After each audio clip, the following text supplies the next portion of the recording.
So, good evening. I was thinking about on how to title this sixth part of our series. I think it is by now, and I think we can call it the conclusion. And what I wanted to point out here is I researched the part numbers in the Mercedes-Benz database as it is available to the public from Mercedes-Benz, and I did it on the German website, and there's a reason for that, because it is a little bit more comprehensive, because there's not much published here. On the left column here, or the left two columns, is the regular 126.039 5.6 liter engine with, now I think it is 245 horsepower. I forgot it because I meant to look it up, but I didn't. And then over here, I put the part numbers in, which I found for the 126.039. This is the special edition, and what that means, special edition, it is the armored vehicle with the 5.6 liter 299 horsepower engine. Interestingly enough, this is also an M117968, but with a 10-to-1 compression, and the US version has the 9-to-1 compression. And the reason why I compare them is, with the higher compression, you not only get more pressure in the cylinder when you move up with the piston in the compression cycle, but you also get more vacuum when the valves open up. And since the system operates off vacuum on the intake cycle, or on the part of the cycle where we're getting the gasoline into the system, the fuel mixture, air mixture into the cylinder, it would be interesting, because theoretically the Steuergerät, which is the controller, the Steuergerät Leerlaufregulierung, what that means, that is the idle speed control unit, basically. That's the translation into this. And Leerlaufstelle is basically your valve, your idle speed valve. And they just call it Leerlaufstelle, and adjuster, basically, idle adjuster. That's what they call it. And you can see for the entire production series from 1986 on until 1991, they have, Mercedes-Benz has only two part numbers, and they're the same part numbers. And I cannot believe that the idle speed valve for a 10-to-1 compression is exactly the same as it is for a 9-to-1 compression.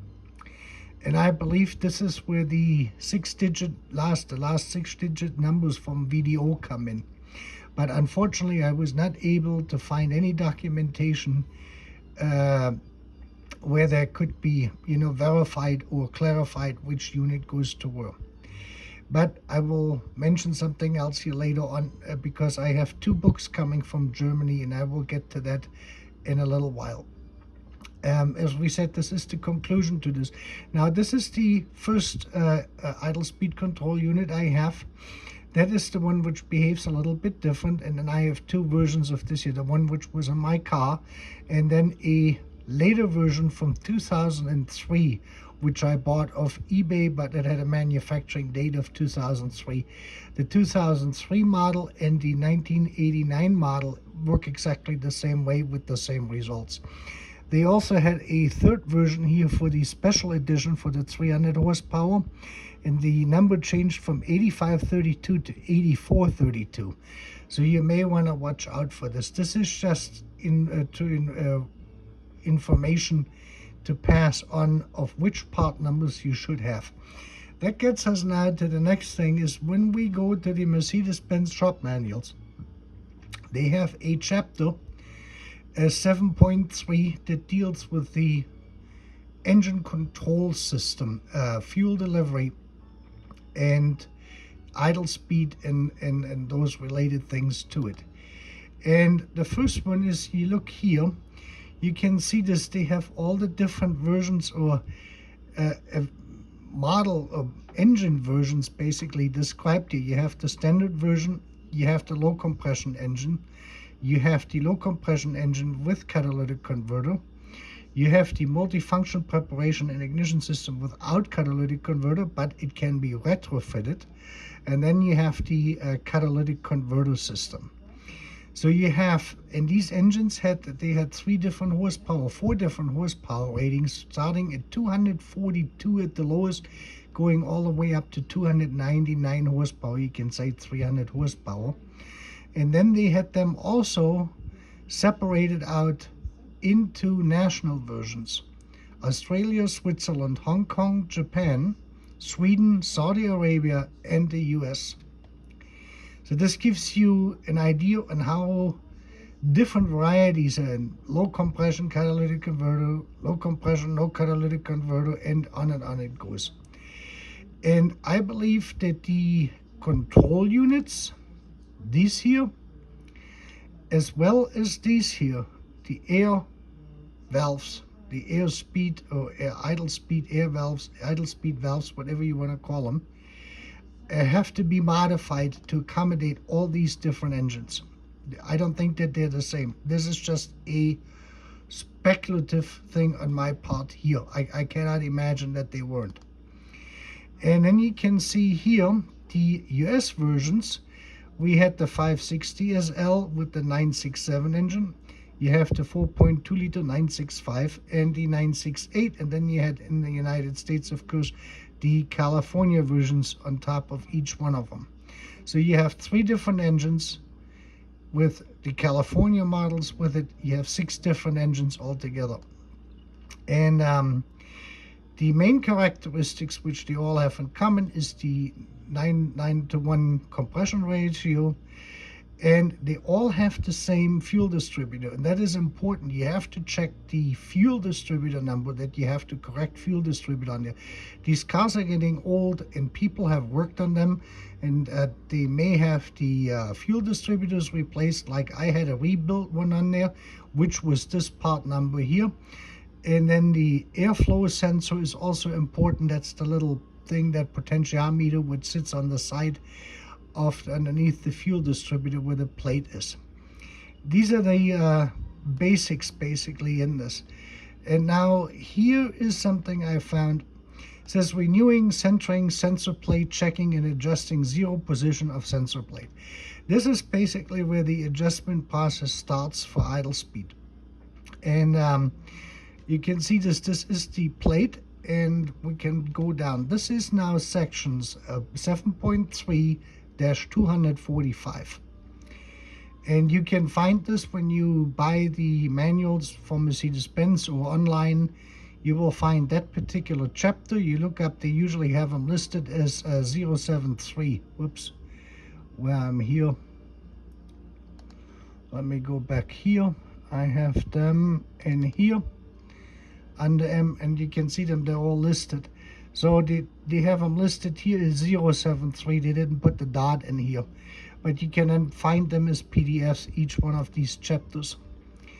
And basically what they do is, the first thing is you have to take out the fuel pump relay N6 and jump at terminal 7 and 8 to have a constant fuel pressure in there. And the first thing they want you to do is to check the clearance on both sides, and they have to be 0.05 millimeters. And that means that the plate, if you go around with the feeler gauge, is absolutely centered inside that unit. And then the next test, or is what they call the zero position adjustment. There's 2 positions in this. Is, let me zoom in here, then you can see this better. So the fuel pump is running now, and now you want to check visually your plate if that is in this position here, that the edge basically lines up with that lower edge right here, and you can have only a 0.2 millimeter deviation. You could be 0.2 millimeter higher. And what happens over time is that they actually sit in like this when they're at the 0 position. They're a little bit higher on one side than on the other. And the way you adjust this, that is the first part. Underneath the fuel supply line, when you remove this connector with the screen, there is a dowel pin in there, right here where that arrow is. And what you do is you take a mandrel which fits that dowel pin, and you carefully, I mean with utter care, tap this down until you reach the position of the plate up here. Again, this is the position you want, this here. And then you will see it will come, and it should be absolutely flat. And of course your car ideally would be on a level surface. That will make that easier. Okay, so you drive this down. If you drive that pin too far down, you have to take the entire fuel meter system out and take the boot off and tap this pin back, that dowel back from the inside out to get back, and then you have to restart this.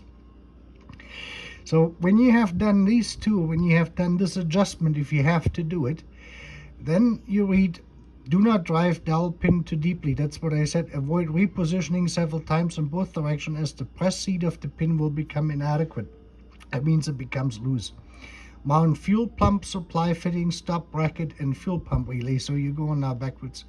And now comes the bummer. And most people never read to the end. In Germany, when they write manuals, they assume that people read the entire chapter from the very first page to the last dot on the last page. And then it says here, adjust idle speed. And this would be chapter 07.3-100. And you say, well, wait a minute. Yeah, there is a manual on how to adjust the idle speed. And that has thrown me off too. If you can see here, I got 73.13, then I have 105, I have 110, I got 112, 120, but there's no 100. I have searched the internet upside down. I cannot find this document. And there's a reason for this, and I will get to that in a few seconds. In Germany, I was able to find from the manual for the 3.8 liter and the 5 liter, the idle speed current and idle speed air valve adjustment. No, oops, that's the wrong one, sorry. Here, that's a picture, sorry. There we go, this here. This here is chapter 101, or a picture of it, and it will tell you. Now you can see these are the 9.6, 6.1, 6.2, 6.0, 9.6.1, 117s. Grundausführung, that means standard, with a standard catalytic converter unregulated and with the catalytic converter regulated. They will give you the different idle speeds for this, and now it comes. They test the CO at the exhaust, which means you need a CO tester for this. Otherwise, you cannot adjust the idle speed. And the way this is done is really simple. Is they have one in the tailpipe, and then one in certain instances before the catalytic converter. And they adjust the idle speed now on that 3mm Allen screw. That's how this basically works. And the reason why we don't have this anymore in the United States, which is 7.3-100 for any of the engines, is because of the pollution. And the US government thinks that we are too stupid, and they said, nine, verboten, oh my God, nine, that the average Joe can't do it, so we can't do it. So they took this whole thing out. They told Mercedes-Benz basically to take that part out of the manual. And that's why you don't know how to adjust your idle speed correctly. So the way this works is basically, you can go by, they have smaller than 2.5 on the old 5-liter engines with regulated and unregulated catalytic converter. The idle speeds are about the same, so you stick this thing in your tailpipe, and then you turn either up or down, and you will see you also have to put in your duty cycle tester to check your ratio, because, and in this process, if your timing chain is not good, if you got bad valves, if you got other issues with the engines, mostly timing related, chain related, wear, stretch of the chain and all of the stuff, since these two camshafts have to be completely synchronized basically for this to work. It will get really, really difficult. So you have to make a compromise. You have to say, well, do I want idle? Am I concerned about CO? Am I concerned about the duty cycle? You go for duty cycle, you're going to wind up with a different idle speed, and definitely with a different CO content in your exhaust at idle. And the test, and this is too, so you idle at 650 and then you rev up to 2500, and you have to check the CO, and they can be only plus minus 10. That means 0.1% differences between 2500 RPM, and this is not on a dynometer. This is just while the car is basically sitting with no load attached to it. They have to be that close. And if you live in California, then you know that these measurements, or on the West Coast in general, that these measurements are way too high to pass your emissions. I think they have to be less than 1%, if I'm not mistaken. I know it for Washington State for sure, but I'm not exactly sure what California has. But this is what they were. This is where they were at in the 80s. So with the 5 liter and 3.8, they were aiming for 1.5 and 2.5 in CO percent CO on the newer engines. On the 5.6 and the 4.2, they were trying to stay between below 2.0 and below 1 or 1.5, I believe, for the 4.2 liter. The 4.2 liter is a little bit better with this. So this is now the question: do you want RPM, idle speed, correct? Do you want CO correct? Or do you want your duty cycle to be correct? You have to make a decision. You can't have all three. These data, where this all matches up exactly, duty cycle, CO content, and RPM, is only on a complete new engine. New wiring, new control modules, everything brand new.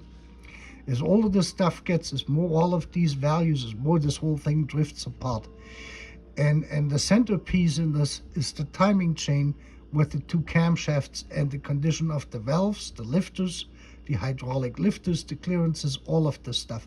As more this goes out, as higher the mileage is more difficult it is to get this together. If you watched my videos, I got my timing chain replaced, and I have now a 1 to 2 degree, maybe 3 degree offset running behind on my right camshaft, because the chain goes clockwise direction. So I have the crankshaft, the distributor gear, and the top left camshaft all in line, and that has thrown off my right hand camshaft now, and that is to do with the wear of the actual pulleys in there. Not, what do you call them, the pulleys, the sprockets. All of the sprockets are worn out after 332,000 miles. So that is the slack I got in there. Mercedes-Benz gives you up to 8 degrees before they tell you to rebuild the engine, and I have the offset keys, the Woodruff offsets. If you remember that, I showed them to you in the other video, and I will do this over the winter. I will get the timing back to normal. That also requires pretty much full compression. I'm on average between 150 to 160 psi on all 8 cylinders, within like 10 psi or 15 psi difference at the most between the highest and the lowest. I still have not done the leakage check, cylinder leakage, with my Bosch tester. I got the Bosch tester in with the calibration tool, but I haven't gotten to this yet. I will do this when I do the timing, and then this comes all back together. So that is in general where this is all going to get thrown off, comes out of your internal engine, the whole timing through the timing chain and the timing chain tensioner.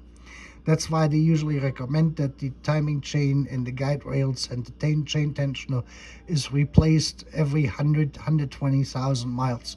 So I have 330,000 miles. I should be on the third chain, which I'm probably now, and I'm on the third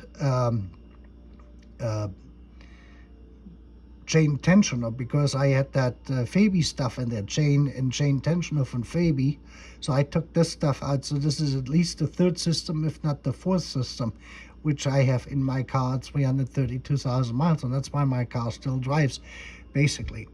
So with this being said, I would do this since I got that old heat cat CO tester, which is not very accurate, but it gives you somewhat an idea. I personally would shoot for, since on top of it, I'm living in Kansas where we don't have emissions control, I would shoot for RPM adjustment. So if you can get away with it when you don't have emissions testing, I would go for the RPM test, for the RPM adjustment, and that is just simply very carefully rotating this. If you go too far clockwise, and this is now the next thing, what I wanted to show you is when you tell people that so we're aiming, when you tell people on how to adjust the plate, basically the plate clearance on this here. Let me just see here, testing the idle speed control. Now I got lost here. So this is where we came from, adjusting the plate. That was the first thing. And now we're going on how to adjust this actually. Now they're saying here, this is what a lot of people don't understand. And in this position, a clearance of 1 to 2 millimeters should exist when pushing the sensor plate up to the control piston. And this is what we call the play in this. This thing basically, to this counterweight on the back, goes back to the 0 position. Let me just zoom in here. This is the counterweight in the back here. And what happens is, so you have the fuel pump running. The system is now pressurized all the way down. And when you carefully tap on this plate now, it should just bounce a tad bit by about 1 millimeter to 2 millimeters down until this ball hits this shaft or the pin, or what do they call it? It should exist when pushing the sensor plate up to the control piston. They call that the control piston. Okay, we call it the control piston. Yep, make that a little bit bigger. So, and then what happens is this plate, basically if you touch this, you will feel it. When it just starts to hit here, and then you have to actually, you're starting to exert pressure because the fuel is on, and you can push this all the way in. That's when the fuel actually starts flowing. And it is that 1 to 2 millimeter, that little bounce it gets. So when you bounce it, it goes up, and then from the counterweight, it will push it back into the 0 position. And then if you push it again, it will hit that thing, the piston, control piston, and then come back. That is what we call the play. And this is when your car will start. If you turn this set screw clockwise, what will happen is this arm here will extend upwards at the same plate position, eventually reaching or making contact with the control piston, and then you have no more play. And now the car will not start. And then people panic. And then they start to turn like crazy. They go left, right, left, right. You have to go real slow. And the most important thing is the fuel pump has to be running in order to do this properly. And then you just have the fuel pump running. You tap it, you turn it 1/8 of a turn, 1/16 of a turn. You tap it, see if it bounces. If it bounces a little bit, then you're going to get exactly to the point where you need to go. And then the car will start. If the car has not been started, then the fuel, the pressure regulator, or that spring-loaded pressure system in the back next to the fuel pump is empty. It's relaxed. There's no fuel pressure in the system, which means the fuel pump And that's usually when you crank it, when it's parked overnight, it will take probably 1 to 3 seconds to crank and then it will start up. That's normal. When the engine has been started once and it ran and there's fuel system in there, then that fuel pressure regulator there on the back, I think they call it something else, is going to hold the pressure for half an hour, 45 minutes. So if you go to a store and you come out of the store, the car usually starts within 1 second. That's the difference. That has nothing to do with the aging. This is how this car was designed to operate, just for convenience. And that actually is described in the owner's manual of why your car behaves that way. That was a convenience thing, that when you go in the store and the car is hot and you don't have the issues with vapor locking. So they wanted to make sure if you're in California, I got 100 degrees, that you can start your car when the engine is hot immediately. It is only when the engine is cold and that you start it the first time, it was parked for several hours, 10 hours, 5 hours, whatever, and you started that, then you will crank for 2, 3, 4 seconds, 1 to 4 seconds or so, and this car will start. And that will happen when this plate has the correct play in it, and then it will start. And this will also assure that the engine will rev up over 1,000. Some of them, they will rev up to 1,500. Some of them go only to 1,200. That varies a little bit. That is not an exact science, but that's basically what you want to see. And if you go too far clockwise, then the play becomes too big. And when that play becomes too big, the engine will not start either, because then you're getting more air than fuel. That is basically the relationship in this. There's no scientific way to this. So if you ever have a car which doesn't start, but you know the fuel system has been bled, like if it's set for a very long time, you have to bleed it, and there could be gum. The fuel distributor could be gummed up, so you have to clean it out, flush out the fuel lines and all of the stuff. And then you may have to crank for 30 seconds to a minute to get this whole system to go, because the compressed air to the fuel injectors itself will not allow the injectors to open, because it works like a vacuum, a buffer in there. So the fuel is trying to push its way through the injectors, and the air is trapped in there, and they will not open up the injectors. The air will not come out of there. So what you do is you have to turn the fittings loose and let the fuel actually go all the way down to the distributor by simply just pushing the plate down until you have flow of fuel coming out, and then you close it, and then you go on to the next one.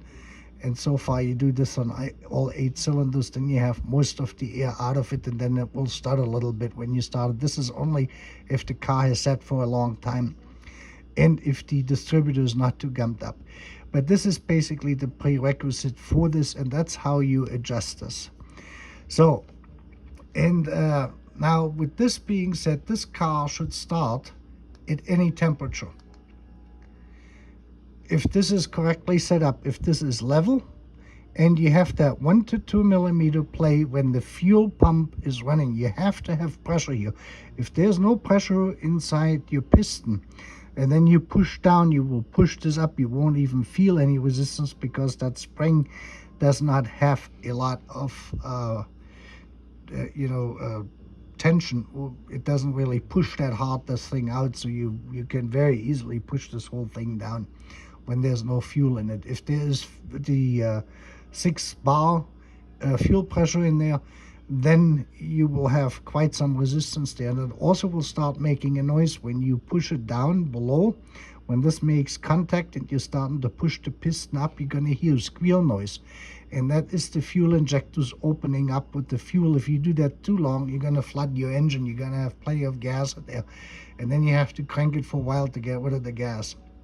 But that's basically that part. So, and now, once you get to this point and you start the engine up and you let it run, you can make only minor adjustments. And I would go always more into the lean side. That means counterclockwise to reduce the engine RPM, because plate clearance, the play will increase, and that will still allow you to start the engine. What this system does not like is when there is no play. So if more counterclockwise you go, and is more narrow this gap between that arm and the piston gets, so as more or as less play you have, is worse this gets with starting the engine. So you want to get a little bit further, and then you wait, you hook up your RPM tester, until you get 2, and now we're here. This is why I had pulled this up. Now we're gonna adjust this. I had to explain this first, to these values here, and you can see here the CO measurements are missing, and this is actually the same table as you have it in the German manual for the 3.8 liter, except that you have no CO value to go by to compare this if your adjustment is still good within emissions. And that's the big difference between the US manuals, now English in general, and the German manuals, which are still available. And here you can see this is the I have been saying 750 milliamps to 1000 milliamp, because the 700 milliamps will go below this when you're depending on the sea level, because it will open that up automatically to maintain the RPM. And as more air you need, as lower this value is. As less air you need, as higher the milliampere will be. So I say 750, they say 700 to 1000 milliamps. So I went with 850. I said 800 to 850 if you adjust the air valve. If I'm going to get to that in a second. But this is basically what you're looking for, is all these models should idle roughly between 750 on the high side and 600 on the low side, with the AC off and the drive position in park or neutral, usually park. And then when you go into gear, then you should see it should drop down to these values. So you have a 968, and they're either going to 500 plus minus 50 or 550 plus minus 50. And that is the difference between the two control units, which I was talking about. The two ones when I said they have different behaviors. And that is coming from the control units itself. The older one, the first part number, the older one, will idle around 550. 500 to 550 is really low. With the car being in D or 3, 2, whatever gear you select, or reverse. And the one I have will idle around 550, 600. That's the newer ones. That's the big difference. And when the compressor kicks in and you're not in gear, then you should idle right around 600 to 700. There should be a small drop-off, but mostly it will regulate itself out, because the RPM gauge in your instrument cluster is not as accurate. But then you have basically adjusted this, and then you can confirm this by measuring the current and see where this is at. You have adjusted now the idle with your mixture control mostly to the leaner side. Be very careful with the increments. If you go overdo it and you can start the car, you got to go back with jumping the fuel pump relay, that the pressure is in the system, and then you tap on it until you get that 1 to 2 millimeter play. It's like you're playing a drum with your finger, very lightly. Just tap a little bit, just like that, and you turn the set screw just a little bit at a time, and then you get the right feel for it. If you have done it 100 times, you can do it in your sleep. You get any car to run any one of them. Anyway, so that's basically it, and that's the adjustment. Now, if your car is too far off and you cannot adjust this through the mixture control, okay, and this is the test I did on my car with these two newer valves I have with the new valve. What I did is I set the mixture control for the best start, for the correct play, and also for the highest RPM. There's like when you go too far to the left, you can hear the engine counterclockwise, you can hear the engine will start stuttering, eventually go off, and you go too lean, too rich in the clockwise position, you can hear this too. The engine in the middle position, that's where you really want to be. You go too far rich, it will stutter and eventually stall out. If you go too lean, it will stall out. So you want to be exactly in the middle, and that's where your play is going to be with that 1 to 2 millimeter. That will give you the perfect start, but may not give you the perfect idle. And that's the situation I have with mine. So I could now make a choice. My car will still run if I reduce it down to the 650. I usually go for 700 on those. And I adjust it down to 700 Lino. The car will start fine and not a big deal. And that works with the new one. But what do you do if you can't do this? So that was the test I basically did. And this is what this whole chapter here, the series I made, these different parts for the idle speed air valve, is for those folks who can't adjust it because they can no longer start their car correctly because the engine is just too worn out. That will happen 100,000 miles, 150,000 miles, in that range, if the chain hasn't been replaced and the valves are not that good anymore, and this, that, and the other thing. So when you don't have a absolute rebuild engine, or everything is in perfect working order, but if you want to get the car to drive drivable, I would shoot for the best start and then adjust the idle speed control valve or idle speed air valve by pulling that little brass thing out, that it closes, like I said in the video yesterday, that the plate closes right there at 1 amp, what they say milliamp, 1000 milliamps, 990 milliamps. And all you need for this is just a small voltage, power supply. You can buy them on Amazon for 29 bucks. 0 to 30 volts, 0 to 20 volts with 2 amps, current 3 amps. They're pretty cheap, and you hook that up and you put your amp meter in line in series with it, and then you adjust it until you read 900, and then you look with the flashlight in there and you see with the thing where the plate is, and then you just pull that out a little bit. You let the plate close, you remove the power, you turn the voltage down, and you can see the plate is going to open up. You put the thing back, and until you get this just right there at 990 milliamps, you want that plate to close, and then you will come to these values with the best start. This is no book, this is just experience, but this is basically how you do it. And this way you can use a valve for another one, from another model. And what I believe is, like I said earlier, is the secret sauce is this here, to know exactly which idle speed air valve, which control unit, which distributor, and so far and so on, exactly matches all these different engines that used to be on microfiche. If you're old enough, as I am, I worked with these things at Mercedes-Benz, looking this stuff up. You went there and then you zoomed in, and we had these cards, part cards, and you would fill that out. You had to look up the number, then you had to put in the department number, then you had to put in another number, a control number, and then another number, and then another number, and then you went to the window and you gave the guy the card, and then you had to wait there for half an hour until you got the part you needed.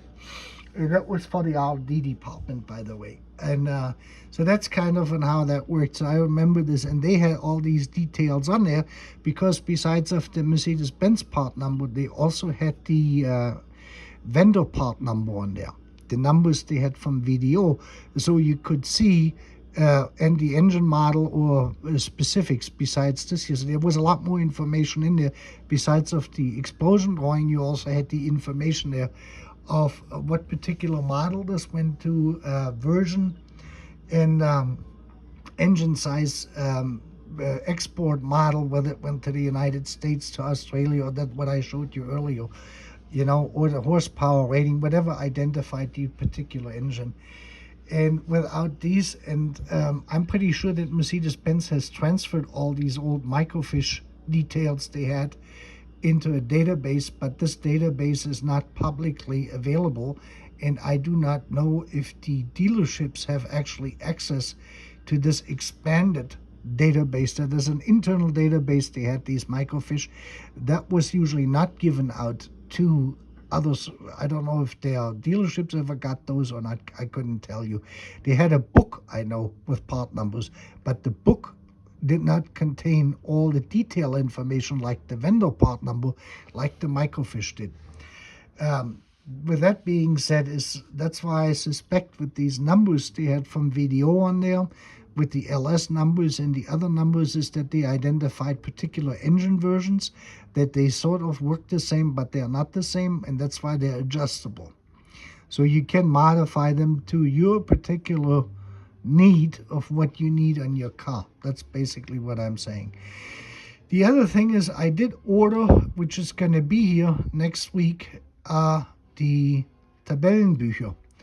This is another thing is where you have a table book basically, and what these table books have is the details on this. This means they do not describe the process like I had here. They will give you this here, the information, that engine number with that particular version of it, RPM, idle RPM, and CO.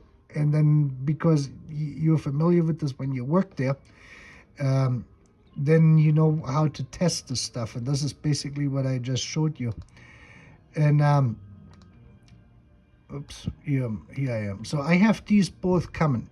This is the one from 1986, and this will cover the 107, the 126 and 201 and 124 beginning September 85. Now, when you look in the door on the driver's side, there is a plaque in there. And on this plaque, there steht Herstellungsdatum. And that's the manufacturing date, and that is months. So you can take a look and you can see, well, my car was made in 8/85, August of 85. Then the data for your specific car is not in this book. It would be in the previous book. And this is the reason why I bought both, because this one here will cover every model, 124, 126, 201, and 129 with the start of the introduction from January 89. My car is manufactured in March of 89. That means it applies. But this book was not published until December 89. That means someone who bought the car didn't have this book available until about 6-7 months after the vehicle was actually built and delivered, because that's just the way that worked. So you could use, for those times when you're in between books, you would use this one here until this came out here. So they come out every 3 years or so. So what I will do is I will, when I get this book in a week or 2 weeks from now, this is coming from Mercedes-Benz. I have to say this. I ordered them from Mercedes-Benz. They're their books. This is copyrighted material. So I can't do very much with it. I will see what it is going to say in there in the copyright disclaimer, if I can show this in a video like this. And give you specific details, or if I have to tell you, you have to go and buy it. All of this is in German. This book is not available in English. Don't ask me why, or in French or in any other language. I do not know why that is. But you can order it from Mercedes-Benz. They will ship it to the United States. Costs 30 euro. The books cost 49.95 euros. Comes out to 80 euros per book. So I ordered them two separate. I should have ordered them together. I could have saved myself 30 euros on shipping. But, that's just the way life goes sometimes. I read this, and then I didn't realize that said here January 89 in my car is March 89. Because I saw December 89, I said my car is March 89, and then I double checked it after I ordered this one, and then I realized that was January, that they started covering all the models from 89 because it was published later. That's the way it goes. So, and that basically wraps this whole thing up, what we got here. There was one item I wanted to show you also, which is contributing to the different idle speeds in there. And now I forgot, of course, as always, in which manual it was. And that is something I've seen here. I think it was the 112, yeah, the one with the RPMs. This is all the electrical tests, and here it is. In the early versions, they have these hoses, which they call the distributor line for idle air. This is the hose, basically, which connects the fuel vapor fuel injector connector hoses together, and it goes underneath your fuel distributor, housing the airflow meter housing, basically. And they had two versions. This is the early one until let me see this here. They made the change in August 86, so there's not very many models which came out with this here. The 039, 045 to engine number 16902 had the one without the they call it a longitudinal whip inside, and that improves the airflow, and that also will increase the RPM, the idle RPM, sorry. That was just something I wanted to point out. So if you have a early version, an early 86, and you never replace these hoses, you're gonna have this hose in here. If your car was idling at 650 and you decide, or at 600, and you decide to change the, redo the intake manifold, and you change these hoses out because they're gone. For one is you need another plastic adapter because that hose is shorter and they made the plastic adapters longer, so you have to order them with it. And then you have that whip in there, and what will happen is instead of 600 or 650, you're going to suddenly idle at 700 and 750. And you think, wait a minute, what happened here? Well, nothing happened. It is just that they have an improved airflow, which will increase the idle by about 50 RPMs. That is just a note. And yeah, that was probably the last thing I wanted to mention in here. We have now covered everything. If you have any questions, you can post them in the comments. If you like the video, please like the video, and if you want to subscribe to the channel, that's fine too. We're happy to have you. I will post a video separate that won't be under this series about these two books that will come, and that will be pretty much it for me in terms of video making. I probably will put a video up sometimes in the fall or in the winter when I do my Woodruff key, when I adjust the right-hand camshaft timing to get this adjusted from the 1 to 2% error I got down to 0.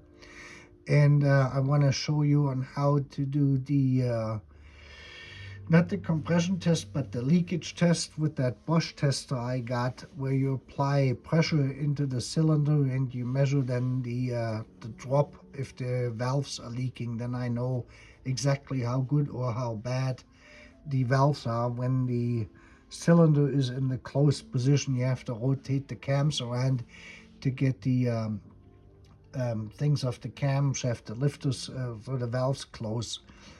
And that will be about it. And I hope that these videos were helpful to you. I know they're very long, but this is a very complex process, and it takes some getting into this.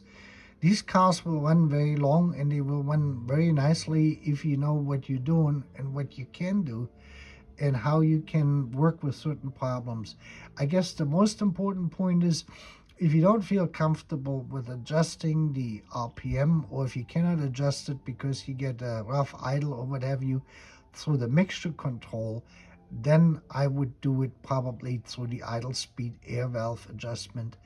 Or you can do it in combination. A little bit idle speed control via the mixture control, and then a little bit of, adjustment from the idle speed air valve, and then you should be right there and you should be happy. And then all these issues you had with high idle or irregular idle or getting too high of an idle when it gets hot, that should be a thing of the past, and you can enjoy your car and drive it, because that's what they were meant to do. And that's what I'm doing with my car. That was basically, I made this series particular for all those folks who have idle speed problems for a variety of reasons. And they go hand in hand between vacuum, fuel delivery, and the timing from timing chain, camshaft, valves, lifters, related issues being controlled in the end through the system here as I have presented this. And with that, you have a wonderful night.